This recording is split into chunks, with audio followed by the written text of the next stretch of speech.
Melting sea ice disrupts the ecosystem, affecting the availability of amphipods, a primary food source for gray whales. Additionally, increased human activities such as shipping and fishing pose threats through vessel strikes and entanglements. Here's the lowdown. With climate change increasing, especially in the Arctic, with melting ice, we're starting to see more ships go through the Northwest Passage across Canada, over Alaska, into the Pacific. So you're actually having a connection from the Atlantic to the Pacific, which increases shipping, allows, goods to be shipped over that area that has, people have been wanting that for like centuries. I mean, back in the 1600s, the 1700s, the 1800s, people were trying to pass through the Northwest Passage, dying and having catastrophic effects and results. Now it's opening, and it's open, and ships can actually go through there. So we're going to see more of those ships go through there, where whales are not used to seeing these ships come through. Whales are not used to fishing activities in these areas. If that increases, there's going to be a likelihood that the increase of ship strikes and whale entanglement in fishing gear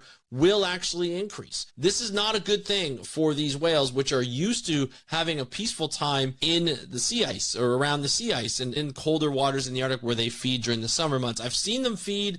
They're amazing to watch in the waters. Gray whales are obviously watched down in Mexico, and it's fun to watch. People go up, they come up to the boats, people go up, they try and touch them. Never touch a whale, by the way. But it's a very interactive ecotourism thing, and they go north in the summer to feed on the amphipods. And with lack of sea ice, the amphipods who actually sit at the bottom of the ice, underneath like the sea surface ice, will actually sit there. If that ice is melted, there's not going to be any amphipods. They're not protected by anything. They're not going to be able to survive, and there's going to be less amphipods. So less food means less whales or emaciated whales like we're seeing here. So we could be seeing a pattern that's been growing and that we just haven't been able to detect because we haven't seen the amount of deaths